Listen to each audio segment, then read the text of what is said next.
MTV news Kannada ವಾಹಿನಿಗೆ ಸ್ವಾಗತ.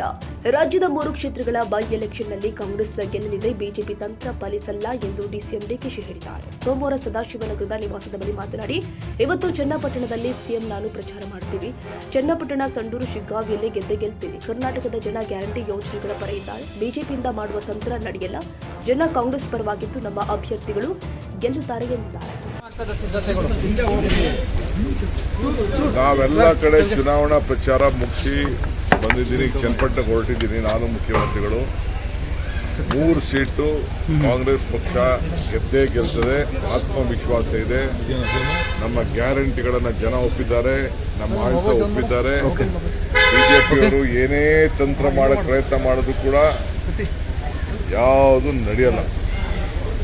ಇದು ನಾವು 136 ಸೀಟ್ ಯಾವ ರೀತಿ ಜನ ವೋಟ್ ಹಾಕಿದ್ರು ಅದೇ ರೀತಿ 3 ಸೀಟ್ ವೋಟ್ ಹಾಕ್ತಾರೆ. ಚುನಾವಣೆ ಬಳಿಕ ಗೃಹಲಕ್ಷ್ಮಿ ನಿಲ್ಲುತ್ತೆ ಅಂತ ದೇವೇಗೌಡರು ಹೇಳಿದ್ದಾರೆ. ಅದಕ್ಕೆ ಬಿಜೆಪಿಯವರು ಏನಾದ್ರು ಮಾಡಿ ನಮ್ಮ ಗ್ಯಾರಂಟಿಗಳನ್ನ ನಿಲ್ಲಿಸಬೇಕು ಅಂತ ಹೊರಟಿದ್ದಾರೆ.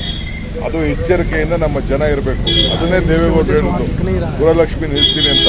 ಅವ್ರ ಹಣೆಯಲ್ಲಿ ಬರ್ದಿಲ್ಲ. ನಾವು ಕೊಡ್ತಾ ಇರೋದು ನಮ್ಮ ತಾಯಂದಿರಿಗೆ ಅವರ ಬದುಕು, ಮನೆ ಬದುಕು, ಸಂಸಾರ ಚೆನ್ನಾಗಿ ನಡೆಸಲಿ ಅಂತ ಕೊಡ್ತಾ ಇದೀವಿ. ಅದನ್ನ ತಪ್ಪಿಸಬೇಕು ಅಂತ ಬಿಜೆಪಿ ಮತ್ತು NDA JDS ಅವರು ಹೊರಟಿದ್ದಾರೆ. ಹುಷಾರಾಗಿರ್ಬೇಕು. ತಾಜಾ ಸುದ್ದಿಗಾಗಿ ಎಂಟಿವಿ ನ್ಯೂಸ್ 24x7ಗೆ ಸಬ್ಸ್ಕ್ರೈಬ್ ಮಾಡಿ ಮತ್ತು ಬೆಲ್ ಐಕಾನ್ ಅನ್ನು ಒತ್ತಿ. ತಪ್ಪದೇ ಲಿಂಕ್ ಶೇರ್ ಮಾಡಿ.